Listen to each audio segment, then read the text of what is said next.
नमस्कार। राष्ट्र, राष्ट्रियता, सभ्यता र संस्कारको सङ्गम बागमती टेलिभिजनको यो नियमित संवाद प्रश्नोत्तरमा यहाँलाई स्वागत छ। म कृष्ण तिमल सिन्हा। आजको व्यवसायमा हामी विभिन्न राजनीतिक पार्टीको महाधिवेशन श्रृङ्खलाबाट बाहिर निस्किएर नयाँ संवाद श्रृङ्खला सुरु गर्दैछौँ। प्रश्नोत्तरमा राजनीतिक पार्टी विशेष, मुलुकको समग्र अर्थतन्त्र विशेष, सामाजिक जीवनसँग जोडिएको सन्दर्भ र राष्ट्रिय जीवनसँग जोडिएका सन्दर्भहरू अटाउनेछन्। र संवादका लागि आज हामीसँग नेकपा एमालेका स्थायी कमिटी सदस्य, कार्यालय सचिव, प्रतिनिधि सभाका सदस्य शेरबहादुर तामाङ, जो पूर्व कानुन मन्त्री, स्वास्थ्य मन्त्री पनि हुनुहुन्छ। स्वागत छ यहाँलाई। नमस्कार। नेकपा एमालेको महाधिवेशन सकिसके पछाडिको पहिलो संवाद तपाईँको र मेरो। एकदम महाधिवेशन सकिसके पछाडि अहिले यति बेला तपाईँ राष्ट्रिय सभा सदस्यको निर्वाचनको तयारीमा हुनुहुन्छ, दबावमा हुनुहुन्छ, रणनीतिमा हुनुहुन्छ। यति सम्मानजनक ठाउँमा नेकपा एमाले थियो। आज यो 19 जनाको मतदान हुँदै गर्दाखेरि आजको दिनमा नेकपा एमालेसँग कोही कसैसँग पनि हार गुहार माग्नु नपर्ने अवस्था थियो होला, धेरै पदहरू जित्नुहुन्थ्यो होला। तर आज कुन परिस्थितिमा तपाईँ राष्ट्रिय सभाको सदस्यको चुनावको सामना गरिराख्नु भएको छ? यस्तो हो, जस्तो राष्ट्रिय सभाको निर्वाचन अहिले अब अलिकति राजनीतिक दलहरूभित्रको समीकरणमा फेरबदल आयो। हिजो 74 सालको चुनावमा हामी दुईटा राजनीतिक दल एमाले र माओवादी केन्द्रको संयुक्त हामीले चुनाव लड्यौँ। त्यो चुनावले राम्रै परिणाम आएको थियो र त्यस पछाडि हामी अलि हौस्यौँ पनि। त्यसपछि 1 वर्षपछि पार्टी एकीकरण पनि भयो। त एकीकरण पश्चातका हाम्रा लक्ष्य र उद्देश्यहरूमा फरक आयो। पार्टीका नेताहरूको बिचमा समस्याहरू पैदा भयो, जस कारणले गर्दा हामी एक ठाउँमा रहन सकेनौँ। र माओवादीतर्फका केही साथीहरू जो एमालेतर्फ रहनुभयो, एकीकरणकै भाव र मर्मअनुसार उहाँहरू एमालेमा रहनुभयो। उहाँहरूलाई तत्कालका तत्काल जो उहाँहरूका चाहिँ राजकीय जिम्मेवारीहरू थिए, संविधान कानुन अनुसार उहाँहरूले दल त्याग गरे पछाडि उहाँहरू त्यहाँ रहन सक्ने कुरा भएन। उहाँहरू त्यो आफ्नो पदीय हैसियत छोड्न बरु तयार हुनुभयो। त्यस पछाडि उहाँहरू एमालेमा रहनुभयो र तत्कालै उहाँहरू चाहिँ उहाँहरूको संसदीय राजकीय पदहरूको मुक्त भयो। त्यो परिस्थितिको बिचमा एमालेबाट पनि केही साथीहरू अब एमालेमा नरहने स्थिति बन्यो। हामीले उहाँहरूलाई संविधान कानुन अनुसार दलीय चाहिँ व्यवस्थामा दलका कानुन पनि हुन्छ, विधान हुन्छ, त्यो सबै अनुसार हामीले कारबाही गऱ्यौँ। तर उहाँहरू मुक्त भएनन्, पदमुक्त भएनन्। र यो परिस्थितिको बिचमा हामीले 54 सालको स्थानीय चुनाव पनि हामीले वास्तवमा नेपाली काङ्ग्रेस र माओवादी केन्द्र त्यति बेला स्थानीय चुनावमा उहाँहरू फेरि संयुक्त जस्तै भएर सरकारमा सँगै बसेर चुनाव लडेको थियो। नेकपा एमाले एकल हामी चाहिँ थियौँ। एकल 74 सालमा एक्लै चुनाव लड्नु परेको थियो। एमाले राम्रो 74 सालको स्थानीय चुनावमा राम्रो परिणाम लिएर आयो। र 74 सालको स्थानीय चुनावको परिणाम प्लस नेकपा एमाले मात्र प्राप्त गरेको तपाईको चाहिँ प्रदेश सभाको सिट, यो जोड्दाखेरि अहिले पनि नेकपा एमाले यो लगभग यो सबै जसो सिटहरू माओवादी केन्द्र र काङ्ग्रेस मात्र एकत्र उभिँदाखेरि त्यो सबै जसो सिटहरू नेकपा एमालेको हुन्छ। र हामीले संविधान, त्यसैले हाम्रो विमति संसदमा अहिले हाम्रो चाहिँ आवाज यस कारणले उठेको कि दलीय शासन व्यवस्थामा दलको व्हिप नमान्ने, दलका चाहिँ तपाईँको चाहिँ कानुन उल्लङ्घन गर्ने, संविधानका चाहिँ प्रावधानहरू उल्लङ्घन गर्ने, दलीय शासन व्यवस्था दलीय अनुशासनमा नबस्नेलाई हामीले कारबाही गऱ्यौँ। हो, त्यो कारबाहीलाई टिकाउनको लागि जुन खेल गर्नुभयो उहाँहरूले, त्यो कारबाहीलाई नहुनको लागि रातारात एउटा अध्यादेश मार्फत चलिरहेको संसदलाई बन्द गरेर एउटा कानुन लिएर आयो। त्यसमै हाम्रो अब्जेक्सन रह्यो। त्यस कारणले तपाईँले अघि भने जस्तो परिस्थिति आयो। होइन भने अहिले पनि नेकपा एमालेको चुनाव चिन्ह, नेकपा एमालेको म्यानिफेस्टो घोषणापत्र लिएर लडेका मान्छेहरू एमालेमै रहनुपर्छ। एमालेमा नरहेको दिन उनीहरूको पद मुक्त हुन्छन्। सभामुखसँग अथवा संसदभित्रको त्यस कारणले एमालेलाई विभाजन गर्नको लागि जुन खालको हरकत खेलियो हो, त्यो हरकतले अहिले तपाईँले भने जस्तो राष्ट्रिय सभामा त्यसले असर पर्छ नै। होइन भने एमाले सिङ्गल अरू सबै दलहरू एकतिर हुँदा एमाले सिङ्गलको चाहिँ तपाईँ बहुमत हो, प्रदेशमा पनि बहुमत हो होइन। हाम्रो चाहिँ जस्तो भनौँ न हरेक प्रदेशमा प्रदेशका केही मान्यजीहरू त्यही कानुन टेकेर राष्ट्रिय सभामा कुरा गर्दै गर्दा तपाईँले संसदभित्रको गतिरोधको सन्दर्भमा ल्याएर जोड्नु भयो। खास चाहिँ यो घटनाक्रम तपाईँहरूले 3 गते संसद सचिवालयमा सूचना दिइसक्नु भएको अवस्था? 3 गते होइन, हामीले चाहिँ तपाईँको चाहिँ त्योभन्दा अगाडि दिइसक्यौँ। 25 गते हामीले कारबाही गरेको कुरालाई हामीले त्योभन्दा अगाडि नै सूचना दियौँ। र निर्वाचन आयोगले दल दर्ता नगर्दासम्म सभामुखले तपाईँहरूको सूचना इग्नोर गरेर बस्नुभयो, तर कारबाही चाहिँ अगाडि नै हुनु पर्थ्यो, सभामुख जिम्मेवार छन् भन्ने तपाईँको प्रश्नको कारण? किनभने तपाईँको चाहिँ जस्तो त्यो कानुनै पनि जुन ढङ्गले लिएर आयो नि, तपाईँको चाहिँ पहिला पूर्व हामीले संविधानमा एउटा कानुन व्यवस्था थियो, कानुनी व्यवस्था। त्यसमा चाहिँ कुनै पनि दल फेरि छुटिन पाइन्छ, त्यो उसको राइट्सको कुरा हो। त्यो कुनै दलीय शासन व्यवस्थामा कुनै एउटा विचार अङ्गीकार गर्न सक्छ, उसले कुनै अर्को विचार त्यहाँ लिन सक्छ, कुनै दल छोड्न सक्छ, अर्को पार्टी बन्न सक्छ। र नेपाल जस्तो देशमा राजनीतिक पार्टीहरू बिचमा फुट नआओस्, सकेसम्म राष्ट्रिय पार्टीहरू एकताबद्धै होस्, पार्टीहरू एकताबद्ध होस् भनेरै पहिला चाहिँ तपाईँको कानुन एउटा थियो, संसदीय दल र केन्द्रीय कमिटीको 40%, संसदीय दल र केन्द्रीय कमिटीको 40% पुगेपछि मात्रै दल विभाजन हुन्छ। विभाजन त जतिसुकै पुगे पनि दल विभाजन हुन्छ होइन, तर वैधानिक राष्ट्रिय मान्यताको लागि, वैधानिकताको लागि त एउटा दल तपाईँको चाहिँ तपाईँ र मैले एउटा दल गठन गरेर दर्ता गर्न गए दर्ता पाइहाल्छौँ होइन। तर तपाईँको चाहिँ त्यसले राष्ट्रिय मान्यता पाउँछ कि पाउँदैन त? हो, त्यो राष्ट्रिय मान्यता पाउनको लागि त अब तपाईँको चाहिँ पहिलाको हाम्रो व्यवस्था के हो भन्दा त्यसले 40% तपाईँको चाहिँ होइन, त्यो कुनै दल दर्ता गरेपछि तपाईँको उसको राष्ट्रिय मान्यता पाउनको लागि चाहिँ उसले सर्टेन प्रतिशत मत पनि प्राप्त गर्नुपर्छ र प्रत्यक्षतर्फ तपाईँको चाहिँ निर्वाचनमा गए पछाडि चाहिँ 40 थियो नि त। तर अलरेडी जो चाहिँ राष्ट्रिय मान्यता प्राप्त दल छ र त्यो त्यस्तो दल छ भने त्यसको विभाजन हुँदाखेरि चाहिँ त्यो विभाजित शक्तिले राष्ट्रिय मान्यता पाउनको लागि चाहिँ 40% केन्द्रीय कमिटी र 40% तपाईँको चाहिँ संसदीय दलमा चाहिँ पुर्याउनुपर्छ, अनि मात्रै त्यसले राष्ट्रिय मान्यता पाउने व्यवस्था थियो। त्यो पाउने व्यवस्थामा हामी सरकारमा हुँदा, केपी ओली प्रधानमन्त्री हुँदा हामीले त्यो रको व्यवस्थाले अलिक बढी हामी अनुदार भयौँ। किनभने तपाईँको चाहिँ हो दलहरूभित्र कहिलेकाहीँ 3 जना मात्रै सदस्य भएको संसदीय दल पनि त हुनसक्छ, र भनेको छ 2टा पनि पुर्याउनु पर्नेछ। 3 जना मात्रै सदस्य छन् भने त तपाईँको चाहिँ को कता उभिने त? मान्छे त काट्न मिलेन 40% बनाउन होइन। 3 भित्र पनि 2 र 1 त हुनसक्छ, अनि 2 र 1 हुनसाथ 1 त 40% त होइन नि त होइन। अनि त्यो त केन्द्रीय समितिमा पुर्याउन सक्ने भयो, उसले केन्द्रीय समितिमा चाहिँ पुर्याउन सक्ने भयो। र भनेपछि 2टा पनि पुर्याउनु पऱ्यो नि त होइन। त्यस्तो कतिपय प्राविधिक कठिनाइ हुँदो रहेछ।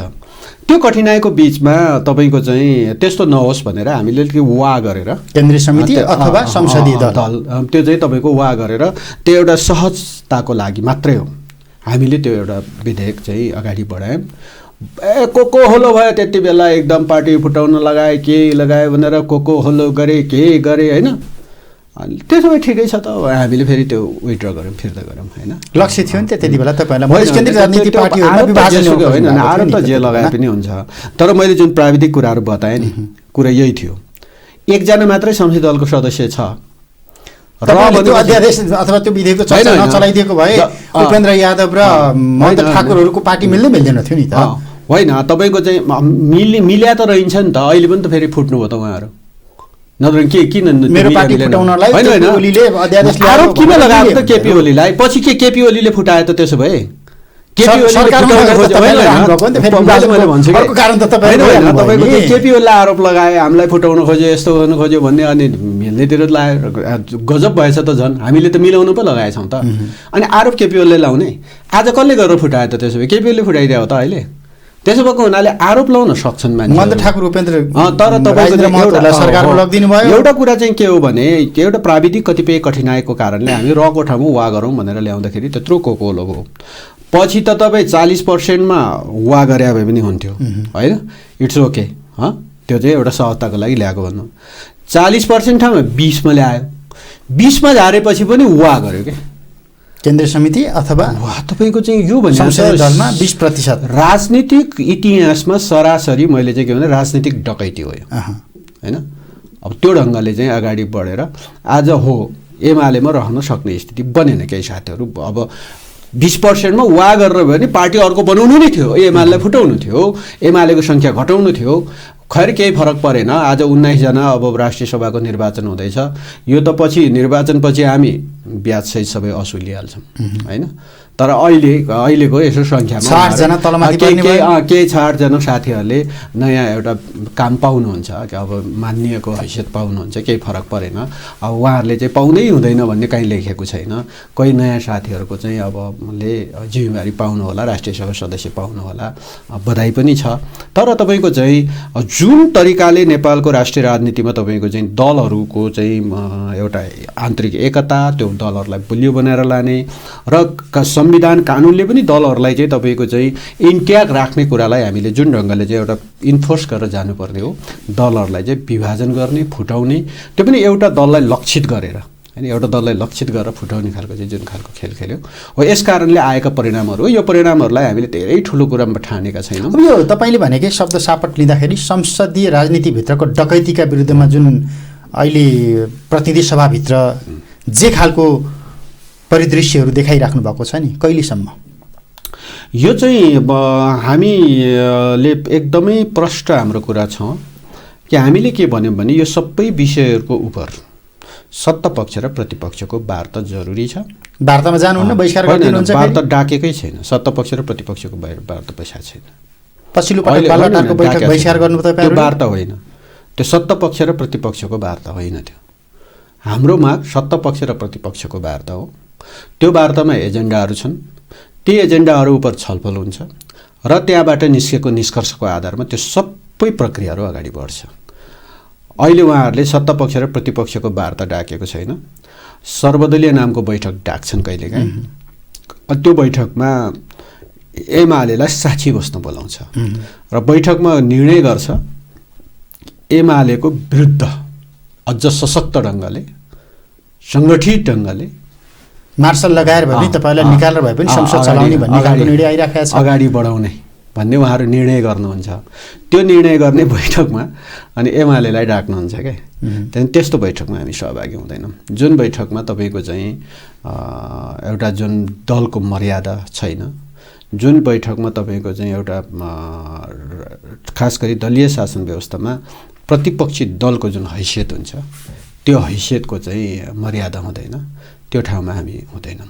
तर जहाँ तपाईँको चाहिँ हामी सत्तापक्ष र प्रतिपक्षको हैसियतमा हामी वार्ता गर्छौँ र त्यो वार्ताको लागि आह्वान हुँदा हामी वार्तामा बस्छौँ। हामी त्यो वार्ता तपाईँले अवरोध गरिदिँदा कसलाई के भएको छ र सरकारलाई हाई सन्चो भएको छ नि? अध्यादेशबाट सरकार चलेकै छ, संसद चलेकै छ, संसदमा तलब पाकिराखेकै छ, बजेट पास भइहाल्यो। चाहेका कतिपय चिजहरू तपाईँको चाहिँ संसदमा जबरजस्ती पेश गरेकै छ। अनि केही साथीहरूले बाहिरबाट आवाज पनि सुनाएको देखिन्छ। जनताका दैनन्दिन समस्याको कुराहरू संसदमा बोल्न पाइन्थ्यो, बोलिन्थ्यो, बोलेर हल भएको छ। त त्यसो भए किन कार्यकारी ठाउँमा त अब गठबन्धनको सरकार त छ, जस्तो महँगी बढिरहेछ, मलको अभाव छ, ठिक छ, हामी संसदमा रोस्टरमा उभिएर एउटा भाषा बोलाउँला। संसदको एउटा रेकर्ड अस्ति पनि आएको थियो, संसदका चाहिँ अध्ययन रिपोर्ट चाहिँ एउटा प्रतिवेदन आएको थियो कि संसदबाट, संसदका समितिहरूबाट छलफल गरेर अगाडि बढाएका होइन र सरकारलाई दिएका कैयौँ तपाईँको चाहिँ सुझाव, आदेशहरू, त्यो 5% पनि लागू नभएको कुरा अस्ति भर्खर संसदको नै तपाईँको सचिवको संयोजकत्वमा गठन गरेको एउटा कार्यदलले तयार गरेको रिपोर्ट सार्वजनिक भएको मैले पाएँ। भनेपछि ठिक छ, अब महँगी बढाएको छ, मल आएको छैन, रोस्टरमा पुगेर म पनि बोलाउँला होइन, अर्को कोहीले बोल्ला, सुनेन। कार्यकारी ठाउँको सरकारले त्यो ध्यानै छैन उसलाई। अहिले फेरि जस्तो कोरोनाको एकदम महामारी बढ्दैछ, जम्मी अब अहिले टेलिफोनको रिङटोनमा एउटा जिङ्गल नयाँ आएको सुनिन्छ। त्यो बाहेक अरू तपाईँको चाहिँ आएको खोप पनि लाउन सकिरहेको छैन यो सरकारले, किनभने सिरिन्ज छैन भनेर। खोप लाउनलाई सिरिन्ज त खोप लाउनसँगै खोपसँगै सिरिन्ज पनि ल्याउनुपर्छ भन्ने कुरा यति बुद्धि हुँदैन र हैन त्यति कुरा त त्यो त ल्याउनु पर्छ किनभने हिजो हामीले सरकार हुँदाखेरि हामीले खोप ल्याउनको लागि गरिएका सबै प्रयत्नबाट जुन खोपहरू आयो र त्यो आएका खोपहरू अब लगाइसकेका छन् हैन अब तपाईको चाहिँ अरु थप नयाँ खोपहरू आउनुपर्ने बेलामा नयाँ थोप ल्याउँदाको लागि त्यो कति डोज खोप लगाउन कति चाहिँ संख्या सिरिन चाहिन्छ भन्ने कुरा त्यति पनि हिसाब किताब नआउने चाहिँ अब मान्छेहरू सरकारमा बसेका छन् हैन त्यसो भएको हुनाले अब बालबालिकाहरू अब उच्च जोखिममा छ नयाँ भेरिएन्ट चाहिँ कोरोना अब एकदमै फैलिदो छ यो फैलिदो बीचमा अब हामीलाई पनि त्यही त जनताको आवाज सुनाउनु पर्ने त संसदमा तपाईहरुले अवरोध गरिराख्नु भएको छ त्यही त मैले भने सुनाउने ठाउँ हो सुनेर त्यसपछि कार्यकारी काम गर्ने त सरकारले हो तर सरकार चाहिँ केही काम गरिरहेको छैन हिजो कयौं पटक संसदभित्र भएका छलफल बहस हामी सुनाएका कुराहरू अथवा संसदीय समितिमा छलफल भएर सरकारलाई गरिएका आदेशहरू त्यो 5-7% पनि कार्यान्वयन नभएपछि अनि त्यो अर्थ के रहेर त्यसैले तपाईको चाहिँ हो हामीले त्यही सुनाउनको लागि संसद चालु गरौँ न भने हो नि त त्यही सुनाउनको लागि जनताको आवाज बोल्नको लागि कानुनमा गरिएका नयाँ जुन तपाईको चाहिँ दल विशेषलाई चाहिँ फुटाउनको लागि गरिएका कानुनी व्यवस्था जुन अध्यादेश हो अन्त्य सभामुखको भूमिका यी सबै विषयहरूको उपर त हामी तपाईको चाहिँ सत्ता पक्ष र प्रतिपक्ष भएर वार्ता गरौँ एजेन्डा राखौँ छलफल गरौँ निष्कर्ष निकालौँ संसद खोलौँ अगाडि एजेन्डा त तपाईहरुको स्पष्ट छ नि हामीले कारबाही सिफारिस गरेका नेकपा एमालेबाट निर्वाचित भएका सांसदहरुलाई कारबाही हुनु पर्यो त्यति मात्रै स्पष्ट छ हैन भने सभामुखमाथि महाभियोग लगाऊ सभामुख फेरौँ अब तपाईको चाहिँ जस्तो जुन कानुन लिएर आएर चाहिँ जुन ढंगले एमाले माथि प्रहार गर्ने काम गरियो नि ठीक छ आज उहाँहरु जबरजस्ती गर्नु होला हैन गर्दिन पनि भन्नु होला हामीले वार्ता गरौँ भनेर पटक भनेका छौं हामीले डे 1 देखि चाहिँ जुन बेलादेखि संसदमा चाहिँ समस्या पैदा भयो त्यो बेलादेखि नै वार्ता गरौँ न त सत्ता पक्ष र प्रतिपक्ष भनेकै छौं उहाँहरु वार्ता गर्न तयार हुनुहुन्न संसद खोल्न एमाले तयार नभएको हैन उहाँहरु तयार हुनुहुन्न सत्ता पक्ष तयार हुनुहुन्न संसद खोल्न सत्ता पक्ष तयार भए प्रतिपक्षसँग वार्ता गर्दा के बिग्रिन्छ हैन संसद प्रतिपक्षको हो नि सरकारको होइन त्यही त त्यसो भए हामीले त्यही खुलाउन भनेर हामी प्रयत्न गरिरहेका छौं संसद खुलाउन त्यो खुलाउन लौ न सत्ता पक्ष र प्रतिपक्ष वार्तामा बसौँ न एजेन्डा तयार छलफल गरेर निष्कर्ष निकालौँ न हामी यो भने छौं उहाँहरु त्यसमा पटक्कै त्यो दिनमा नपुग्दासम्म तपाईहरुको अवरोध कायम रहन्छ त्यो चाहिँ रहन्छ किनभने त्यो चाहिँ सत्ता पक्षले जबसम्म प्रतिपक्षसँग वार्ता गर्दैन र एजेन्डाहरुका केही निष्कर्ष निक्लिदैन त्यति बेलासम्म त हुन्छ र अहिले ठीक छ अहिले तपाईको अहिलेको केही बीचमा एउटा कानुन लिएर आएर अध्यादेश लिएर आएर केही साथीहरुको पद जोगाइदिनु भएको छ केही साथीहरुले अरु थप नयाँ पद पनि पाउँदै हुनुहुन्छ होला तर अहिले कुनै कारबाही गरेन अथवा कारबाही भएन केही फरक परेन जनताको अभिमतमा जाँदा जनताको अदालतमा जाँदा ती सबै कारबाहीमा पर्छ चुनाव आउँदैछ अब अर्को आशंका तपाईहरुमाथि तपाईहरुकै पार्टीका नेताहरुबाट व्यक्त भइरहेको छ तपाईहरु सत्ता पक्षले कुटे जस्तो गर्ने तपाईहरु रोए जस्तो गर्ने संसदमा अवरोध कायम राख्ने जसरी अहिले अध्यादेशहरु अथवा विधेयकहरु पेश भइरहेका छन् सरकारका निर्णयहरु लादिराखिएको छ भोलि त्यही ढोकाबाट त्यही झ्यालबाट एमसीसी पनि हामी अनुमोदन गर्दै छौं अब तपाईहरु त्यही ढंगबाट यो संसदमा अवरोध गर्दै एमसीसी पार लगाउन खोजिराख्नु भएको तपाईहरुले सत्ता पक्षको त्यो खालको मनस्थिति बुझ्छौं हामी किनभने हिजो एमसीसी का बारेमा एकदम सडकमा पनि जुलुस निकाल्नेहरु आज राष्ट्रिय महाधिवेशन मार्फत आफ्नो राजनीतिक प्रतिवेदनमा एमसीसी पास गर्न सकिने खालको चाहिँ कन्डिसनहरु राखेका छन् प्रतिवेदनहरु पास गरेका छ उहाँले राजनीतिक प्रतिवेदनमा अनि आफ्नो दलको महाधिवेशनमा टोटल महाधिवेशन प्रतिनिधिहरु नो एमसीसी भनिरहेछ तर पार्टी अध्यक्षले प्रस्तुत गर्छ कि एउटा गोलमटोल खालको चाहिँ प्रतिवेदन प्रस्तुत यही हो त्यो प्रतिवेदनमा जे लेख्यो त्यही हो भनेर चाहिँ भनिदिन्छ त्यसको मतलब उहाँहरु पास गर्ने ठाउँमा उभिनु भएको छ अब नेपाली कांग्रेस पास गर्ने नै लाइनमा हो र जुन हामीबाट अलग भएर जुन दल भयौं हामी भनिराख्नु भएको छ उहाँहरु पनि पास गर्ने लाइनमा उभिएको देखिन्छ त्यसो हुँदा हामी त्यो त फेरि विधेयक त सत्ता विधेयक हो सरकारले नै लिएर आउनुपर्छ र सरकारले लिएर आएका हर विधेयकहरु जस्तो हामीले कतिपय राष्ट्रिय इस्युमा आम सहमति राष्ट्रिय सहमति खोज्ने एउटा विषय हुन्छ तर यो विषयमा त्यही त सत्तापक्ष प्रतिपक्षसँग वार्ता पनि गरेको छैन। उहाँहरू त्यही बिचमा एकदम झस्केलाबाट हतार सम्भवतः एमसीसी पास भयो भने तपाईले अहिले म भन्न चाहन्छु दिनको समयमा हुने छैन, एकदम मध्यराति हुनेछ। त्यो चाहिँ हामी संसद अवरोध गरिरहेकै हुनेछ। यो त इच्छा तपाईहरुको पनि हो नि। हामी संसद अवरोध होइन केपी शर्मा ओली प्रधानमन्त्री हुँदा त्यही रोस्टममा उभिएर लान्छना लगाएर पढ तिमी अनपढहरु हौ, यो समृद्धि रोक्ने विकास विरोधीहरु यो यस्तो कुरा हो। हाम्रो कुरा के हो भने हामीले तपाईको चाहिँ एमसीसी का रहेका एमसीसी मा रहेका कतिपय गलत खालका चाहिँ प्रावधानहरुलाई हटाएर पारित गर्न खोजेकै हौं। यो कुरामा लुकीछिपी कुरा छैन। त्यहाँ रहेका कतिपय प्रावधानहरू छन्, ती प्रावधानहरूलाई संशोधन गर्छौं र संशोधन गरेर पास गर्ने लाइनमा हामी थियौं र हामीले नेकपा एमाले भित्र एउटा कार्यदल बनाएर त्यो कार्यदलले सुझाव दिएर त्यो सुझावको आधारमा हामीले त्यहाँ भित्र रहेका गलत खालका कतिपय प्रावधानहरू छन्, ती प्रावधानहरूलाई संशोधन गरेर पारित गर्ने ठाउँमा संशोधन कहाँ हुन्छ भन्दाखेरि संसदमा प्रस्तुत भएपछि संशोधन प्रक्रिया अगाडि बढ्छ। त्यो त्यसो होइन र निर्णयार्थ प्रस्तुत हुनुभयो। अहिले त अहिलेको अभ्यास हेर्दा तर अहिले चाहिँ तपाई के हुँदैछ भने म के देख्दैछु भने मध्यरात्रि हुनेछ। अब हामी अवरोध गरिरहेकै हुनेछौँ, हामी संसद अवरोध गरिरहेकै हुनेछौँ। उहाँहरूलाई त्यो अवरोधले केही छुने छैन। उहाँहरूको अब कसले त्यहाँ प्रस्तुत गराउँछ, अब अर्थमन्त्रीलाई प्रस्तुत गराउने हो कि होइन, ऊर्जा मन्त्रीलाई प्रस्तुत गराउने हो कि अथवा कानुन मन्त्रीले गर्छ कि अथवा प्रधानमन्त्री स्वयं उभिनुहुन्छ।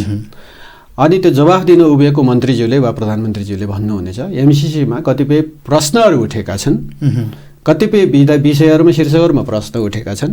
यी प्रश्नहरूको चाहिँ हामी समयक्रममा यसलाई सच्याउँछौँ, यति हो, त्योभन्दा बढी अरू केही हुँदैन। सच्याउँछौँ भन्ने एउटा प्रतिबद्धता जाहेर गर्छ। त्यस पछाडि हामी अवरोध गरिरहेकै हुनेछौँ, नारा लगाइरहेकै हुनेछौँ र त्यो बिचमा तपाईँको चाहिँ करिब मध्यरात्रि कुनै दिन यस्तो दिन आउँदैछ मध्यरात्रि तपाईको चाहिँ हुन्छ भन्न लगाउनेछन् र जो एकदमै तीन हात उफ्रेर अहिले पनि मिडियामा चाहिँ उफ्रिरहनु भएको छ, खास गरी माओवादी केन्द्रका मान्यज्यूहरू, उहाँहरू चुपचाप बसेर हुन्छ भन्ने ठाउँमा हात उठाउनु हुँदैछ। एमालेले जिम्मा लिनु पर्दैन त्यति बेला? हामीलाई प्रतिपक्षसँग एमालेले राष्ट्रका अघिल्तिर जनताका अघिल्तिर होइन, हामी त त्यो त्यसको दृष्टिकोण त्यसको पारित नगराउनुको लागि मैले भने नि हामी नारा जुलुस गरिरहेकै हुनेछौँ। हामी प्रतिपक्ष दलको हिसाबले हामीले त्यसको एगेन्स्टमा उभिरहेकै हुनेछौँ। त्यहाँ हामी त्यही हुनेछौँ र उहाँहरूलाई यसले कुनै छुनेवाला छैन, कुनै छुनेवाला पनि छैन। त्यसका दफामा रहेका कतिपय गलत प्रावधानहरूलाई संशोधन गर्नेवाला पनि छैन र हामी संशोधन जस्तो अहिले गर्नु पर्यो के भन्दा सत्ता पक्षले प्रतिपक्षसँग वार्ता गरेर ठिक छ, वार्तामै एमसीसीको पनि एजेन्डा हुनसक्छ। एमसीसीका यो प्रावधानलाई सच्याएर जाउँ त भने संसदको एउटा प्रक्रिया हुन्छ नि त, संसदमा प्रस्तुत हुन्छ। प्रस्तुत भए पछाडि तपाईँको चाहिँ संशोधन प्रक्रियाहरू अगाडि बढ्छ र हामी मान्य सदस्यहरूले पनि त्यसको संशोधन प्रक्रिया अगाडि बढ्छ र त्यहाँ रहेका यो प्रावधानहरूलाई चाहिँ हामीले यसरी सच्यायौँ भनेर चाहिँ अनि त्यसपछि मन्त्री जो त्यहाँ उभिन्छ, रोस्टममा उभिन्छ, उहाँले चाहिँ तपाईँको चाहिँ त्यसको जवाफ दिने हो। यो चिज चाहिँ हामीले स्वीकार गऱ्यौँ, सच्यायौँ भने पछाडि ठिक छ, हामी पनि सायद पास गर्ने ठाउँमा उभिन्थ्यौँ होला। तर आज जुन परिस्थितिमा एमसीसी ल्याउँदैछ गलत हो र हामी त्यसको पक्षमा उभिँदैन। नेकपा एमाले त्योभन्दा अगाडि प्रष्टताका साथ किन भन्न सकिरहेका छैन एमसीसीको विषयमा? किन भनेका छैनौँ? हामीले त्यहाँ रहेका कतिपय प्रावधानहरूलाई सच्याएर नेकपा तपाईँको पार्टीका अध्यक्षले सत्ता पक्षले हाम्रो आवश्यकता ठानेन, उनीहरूसँग बहुमत छ, जे गरून् उनीहरूले, हामीसँग संवाद भएको छैन। त्यो त त्यही खालका भाषा आइरहेको छ नि। भने नि त फेरि एमसीसी राष्ट्रघाती हो, एमसीसी हाम्रो पक्षमा छैन, एमसीसी खारेज हुनुपर्छ अथवा एमसीसीका यी कुराहरू चाहिँ संशोधन हुनुपर्छ भनेर एमालेले भन्नु पर्दैन? किन भनेको छैन? के चाहिँ संशोधन हुने? हामीले तपाईँको चाहिँ पार्टीको एउटा कार्यदल बनाएर त्यसलाई अध्ययन गरेर होइन त्यहाँ रहेका कतिपय प्रावधानहरूलाई संशोधन गरेर पारित गर्ने ठाउँमा उभिएको हो। त्यसैले त अघिल्लो सरकार हामी सरकारमा हुँदा त्यसमा किन पुग्यो भन्दाखेरि हामी ती प्रावधानहरूलाई सच्याएर अगाडि जाउँ भन्ने पक्षमा हो। हामीले एकदम राष्ट्रघात भयो भनेर प्लेकार्ड बोकेका छैनौँ होइन। हामीले यो चाहिँ एकदम राष्ट्रवाद हो, देशको एकदम यसले चाहिँ धेरै ठुलो ढोका खोल्छ भनेर एकदमै ठुलो के पनि गरेका छैनौँ। तर कुरा चाहिँ के हो भने एमसीसीबाट आएको पैसाले जुन ट्रान्समिसन लाइन, विद्युत ट्रान्समिसन लाइन आजको आवश्यकता हो त्यो बन्नुपर्छ, त्यो कुरामा एमाले दृढ छ। अब कतिपय वैदेशिक सहयोगहरूलाई रोक्नुपर्छ, हामी त्यो ठान्दैनौँ, रोक्नु हुँदैन। अब हामीसँगै कि त आन्तरिक राष्ट्र उत्पादन बढाउनु पर्यो। आन्तरिक राष्ट्र उत्पादन तपाईँले चाहिँ आन्तरिक स्रोतबाट चाहिँ तपाईँले बजेट जुटाउन नसक्दाखेरि कतिपय वैदेशिक स्रोत अनुदान प्राप्त गर्नै पर्ने हुन्छ। हो, यति मात्र कुराहरू कि त्यहाँ त्यो कार्यान्वयन गर्दाखेरि देखिएका कतिपय जटिलताहरूलाई फुकाउनको लागि संशोधन जरुरी छ भन्ने कुरा हो र त्यो कुरामा त हामी सधैँभरि छौँ। त्यसो भएको हुनाले यसमा एमालेलाई मुछिरहनु पर्ने, एमालेको अस्पष्ट भयो भन्नुपर्ने जरुरी छैन। किनभने हो त एमसिसी नेकपा एमाले सरकार सञ्चालन गरिरहेको थियो भने हैन, त्यहाँ रहेका प्रावधानहरूलाई राष्ट्रहितको पक्षमा हैन संशोधन गरेर पारित गर्ने ठाउँमा एमाले उभिन्थ्यो। भनेपछि विशाल भट्टराईले अस्ति संसद परिसरमा भनेको कुरो त्यही नै हो। यथास्थितिमा एमसिसी नेकपा एमाले त्यो त प्रष्टै हो, त्यो प्रष्टै हो। र अहिले पनि हामी के चाहन्छौँ भने त्यहाँ रहेका कतिपय गलत खालका चाहिँ राष्ट्रहित विपरीतका कतिपय शीर्षकहरू, कतिपय प्रावधानहरू छन् भने, दफाहरू छन् भने त्यसलाई संशोधन गर्न सत्तापक्षले प्रतिपक्षसँग बस्नु पर्यो। हामीहरू सत्तापक्ष र प्रतिपक्षलाई जरुरी लागिरहेको छैन। हो, सरकार त्यसैले उहाँहरूलाई त्यसकारण तपाईहरु चाहिँ के गर्नुहुन्छ, उहाँहरूलाई के लागिरहेछ भने रोक्नको लागि तपाईहरुको भूमिका के संसदमा नाराबाजी मात्रै हो कि बाहिर होइन, अरु त के हुन्छ त?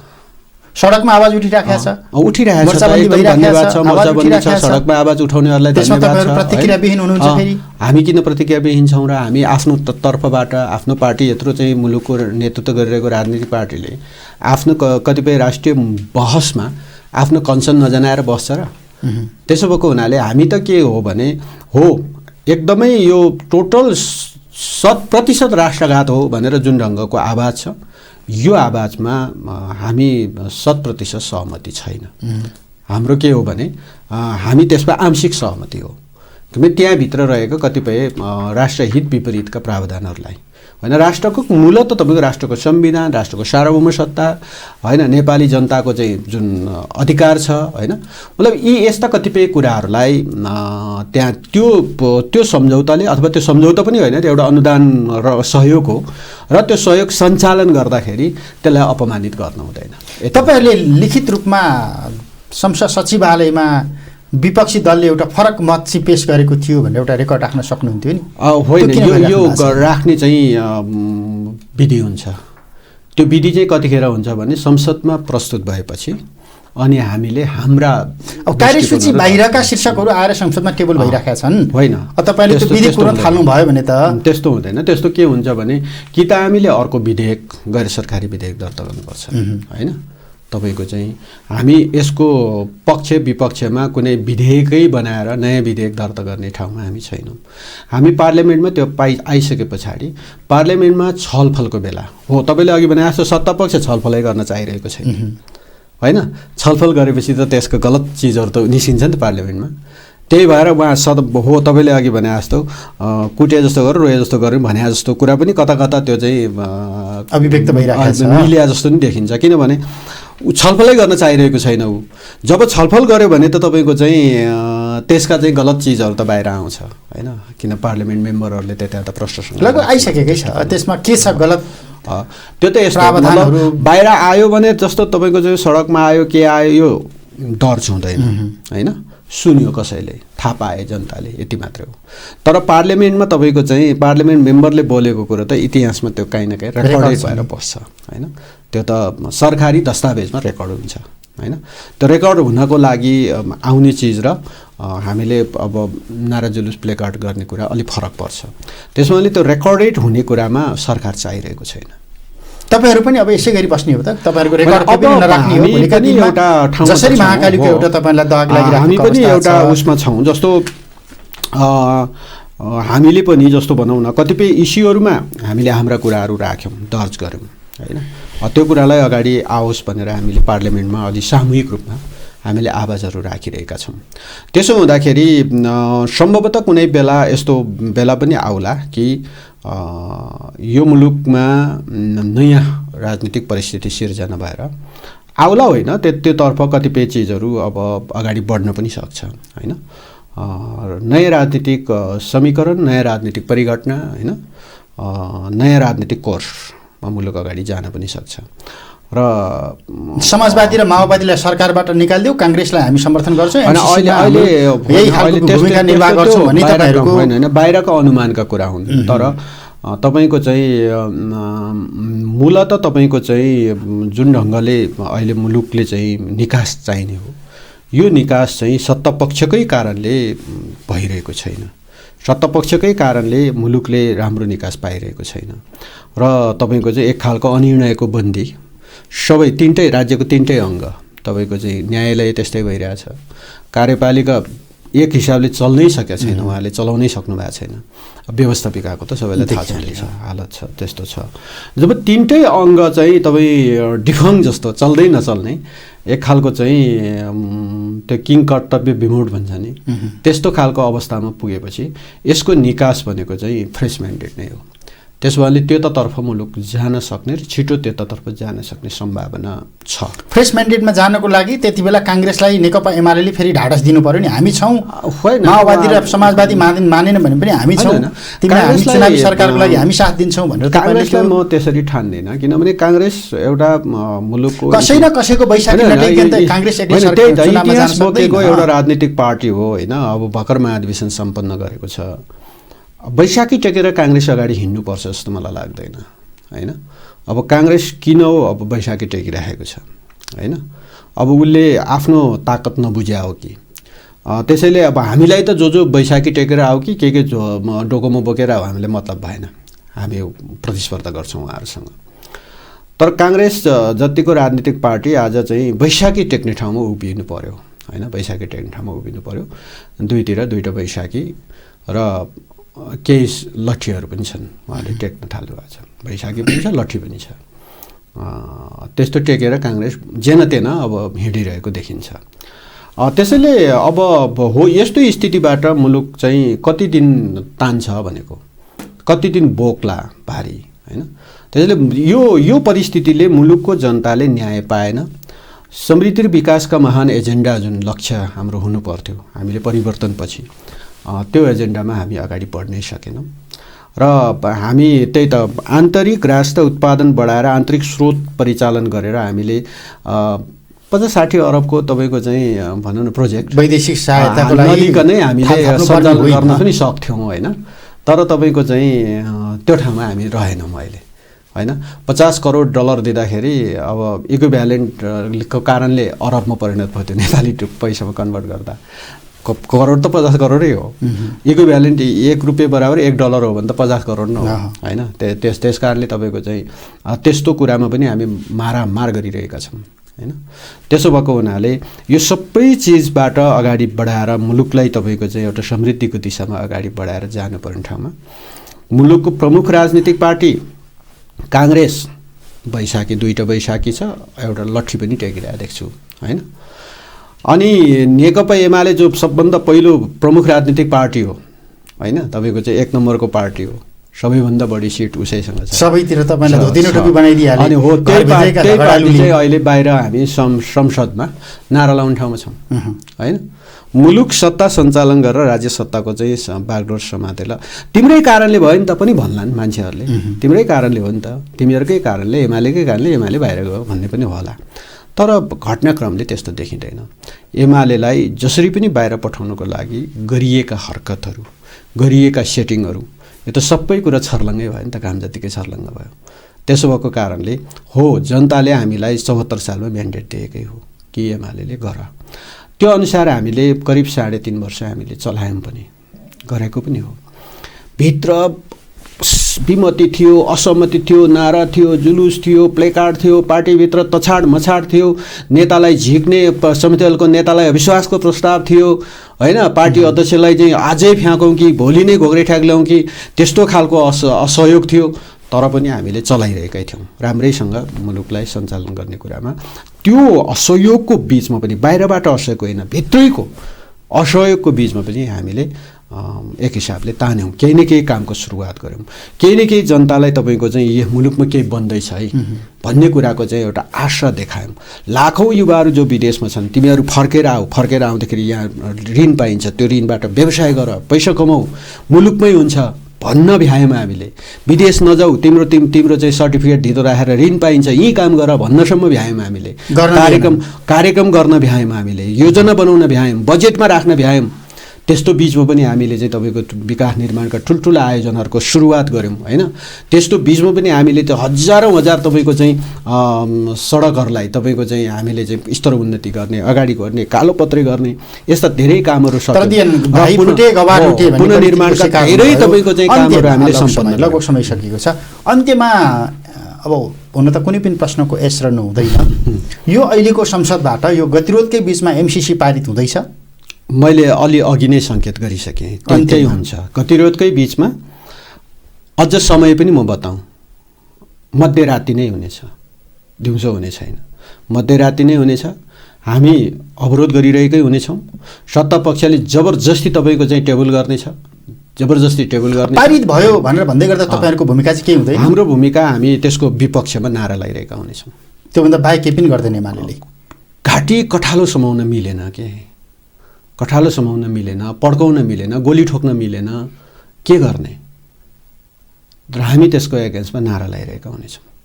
स्वीकार्नुहुन्छ त्यसलाई? अब स्वीकार्ने भए त नारा लाउँदैन थियो होला नि, हामी मौन बस्थ्यौँ होला नि। नारा त आज पनि लगाइराख्नु भएको छ। फरक हुनु पऱ्यो नि, लय फरक हुनु पऱ्यो नि। एमसिसी टेबल हुँदै गर्दा एमालेको लय उही हो, किनभने एमालेको लय के हो भने मैले अघि नै पनि व्याख्या गरेँ कि कुनै पनि वैदेशिक सहयोग अनुदानलाई हामीले राष्ट्रहितमा प्रयोग गर्नुपर्छ।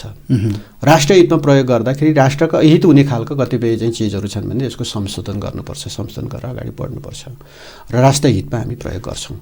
र यो कुरालाई म्याक्सिमम राष्ट्रहितमा प्रयोग गर्नुपर्छ भन्ने मान्यता हाम्रो हो। र त्यसो भएको हुनाले हो फेरि पनि तपाईँको चाहिँ पैसा कहाँ खर्च हुन्छ भन्दा त नेपालमै खर्च हुन्छ। हामीले ट्रान्समिसन लाइन पनि म बताऊँ, खास गरी तपाईँको चाहिँ विद्युतको ट्रान्समिसन लाइन यहाँ साँखु लप्सीफेदी हुँदै अब रातमाटे हुँदै भएर बुटवल हुँदै अब गोरखपुर इन्डियासम्म जोड्ने खालको ट्रान्समिसन लाइनको कुरा हो। त्यसैले यस्ता कतिपय चिजहरूमा हामी प्रष्ट छौँ। हामीले यथास्थितिमा पास गर्दैनौँ, हाम्रो विपक्ष नै हुन्छ। तर सत्ता पक्षले पास गर्दैछ, सत्ता पक्षले पास गर्दैछ, यथास्थितिमै पास गर्दैछ, यथास्थितिमै पास गर्दैछ। त्यो मध्यरात्रिमा पास गर्छ। अब सबै नेपाली जनताले तपाईँ मार्फत थाहा पाओस् होइन, मध्यरात्रिमै पास गर्छ र हामी त्यसको एगेन्स्टमा नारा लगाइरहेकै हुनेछ। प्रधानमन्त्रीको भारत भ्रमण पछाडि संसदभित्र यो रमिता हामी देख्छौँ। रमिता आउँछ, त्यो रमिता एउटा रमिता फेरि संसदमा हुनेवाला हुन्छ। समय र सम्वादलाई धन्यवाद। हजुर धन्यवाद। नेकपा एमालेका नेता, कार्यालय सचिव, स्थायी कमिटीका सदस्य, प्रतिनिधि सभाका सदस्य शेरबहादुर तामाङ, समग्रतामा नेकपा एमालेको पार्टी जीवनमा पछिल्लो कालखण्डमा विशेष गरी 2074 सालको स्थानीय तह, प्रदेश र प्रतिनिधि सभा सदस्यको चुनावपछि जुन एउटा ऊर्जा एमालेले हासिल गरेको थियो, त्यो ऊर्जा अन्तर्कलह सङ्घर्ष, घरभित्रको सङ्घर्षको परिणाम नेकपा एमाले विभाजित हुन पुग्यो र अहिले आज राष्ट्रिय सभा सदस्यको 19 पदका लागि निर्वाचन हुँदै गर्दा एमाले कुनै पनि पदमा जित हासिल गर्न नसक्ने अवस्थामा पुगेको छ। विभाजन श्रृङ्खला तल्लो तहसम्म पुगिराखेको छ। यो पार्टी जीवनमा परेको क्षतिको पुनर्भरण कहिले गर्छ एमाले? सँगसँगै एमसिसीका सन्दर्भमा नेकपा एमालेको भूमिका के हो र प्रतिनिधि सभाभित्र अहिले देखिराखेको नाराबाजीको श्रृङ्खला कहिलेसम्म चल्छ? समग्रतामा यिनै प्रश्नमा केन्द्रित रहेका थियौँ। समय र संवादका लागि शेरबहादुर तामाङलाई फेरि पनि धन्यवाद दिन्छु। बागमती टेलिभिजन हेर्दै रहनुहोला। नमस्ते।